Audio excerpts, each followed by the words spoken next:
guys, it's Jayla Searle. It's September 5 today. Oh no, 6.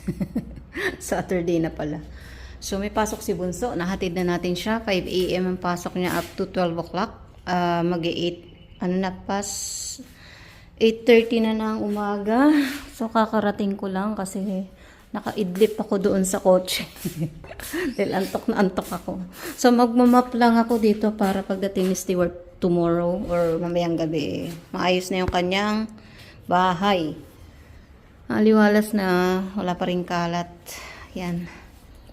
And yun, hanapin natin yung map niya kung nasaan. Alam ko nasa CR yun. Sana lang. Ayan, maayos pa naman. Sumap na lang talaga need nitong bahay na to. Ayan, after nun, tapos na ako. So, tapos susunduin natin si Bunso and punta kami ng Sugarland kasi titingin ako ng pang decoration namin sa birthday ni Rose G. Kasi sabi ko kay Rose G kami na maglagay ng decoration. Ano lang naman, yung 60th birthday lang naman na ilalagay natin. So, yan. So, start na ako guys para matapos tayo agad. Dito na kami sa Big W guys. Sasundo ko na si Bunso. Ay, mimili kaming damit, no? Ang exercise. Ano ko uniform? Doon, sa likod. Ay, dito pala. Kanang, sapatos na pampasok. Sapatos na pampasok. Pantulog. $15. Ay, pambata pala to. Saan ba yun? Sa kabila. Sapatos, guys. Ito pang lalaki. Ayan, nakita ko na yung shoes. Daming sale. Clearance, oh. $15 naman. Pang lalaki. Itong shoes. Hinaan ko ng pang-pazik. Yung dating sapatos, wala na ata yung stock. Ganda yung dating shoes na ginagamit.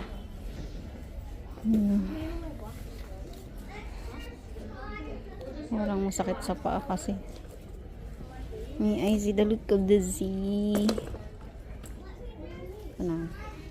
Tingnan lang guys. Wait lang. Pili na ako. Yan, size 7. Pang trabaho lang naman. Sana makalakad ako, diba? Yan ang pantrabaho. Ang dami sana. Kaya lang ayoko kasi ng disintas. Gusto ko yung madaling nahuhubad. Ito ang gaganda, oh.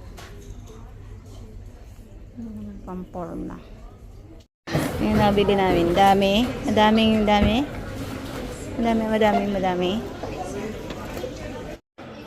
Nandito kami sa titingin si Bunso ng bala ng kanyang games. Busy siya. Kasi ito yung mga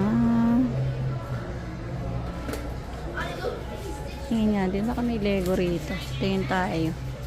Dito kami sa McDo. Order kami ng light lunch. 192 ang number namin.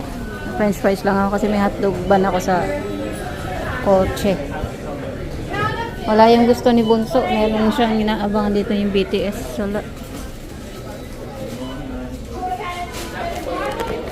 So kakain na kami dito. Dala ko yung hotdog bun ko. Hotdog sandwich. So guys, hotdog, Coke, nuggets kay Bunso, tsaka french fries. Ay, kami, kararating lang namin. So, binili ni Bunso. Lalagyan ng pinuk. Ewan ko ano yan. Pour drawer pala yan. Pang mayaman. Ito yung shoes ko. Ayan. Good luck na lang kung magkasya yung medyas. Tapos, hindi ako ng tripod. Kasi nasira nga yung nabali. Madali masira talaga yung mga ganyan. Tapos, t-shirt uniform. Laban ko muna kasi Ayan, kasi meron ako dong tatlong black. So, ito nadagdagan para hindi ko na kailangan maglaba na maglaba. Bumili din ako ng flower base. Kasi yung ginamit ko na yun, may takip yun. Nalagyan talaga siya ng ng cookies.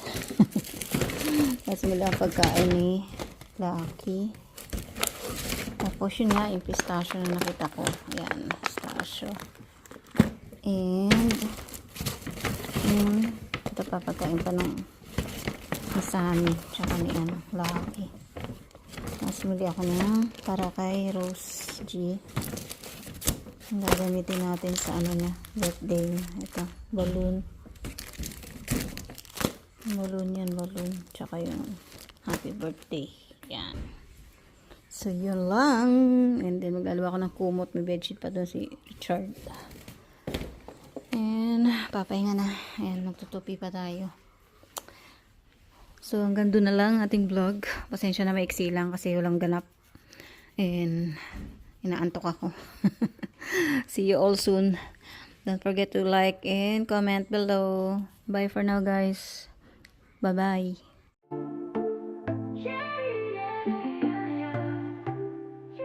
Sa gitna ng pandemya, YouTube ang naging daan. Nakilala ko si Mami J-Lo, totoo't walang kulang. Si strikta, di basta-basta nagpalusot. Pero pagkahan ng usapan, di kailanman umiiwas sa sagot. Bawat salita, may bigat at katotohanan. Pagkang magsalita, pero laging may laman. Hindi takot sabihin na nasa isip niya. Pero sa likod ng lahat ko sila ang puso niya. Si Mami J-Lo, matapang at totoo. Sa bawat hapang, lagi siyang sigurado. Ang kaman, pero may pusong handang tumulong. Kahit sa malayo, damang-damang mo ang kanyang pagmamahal at tulong.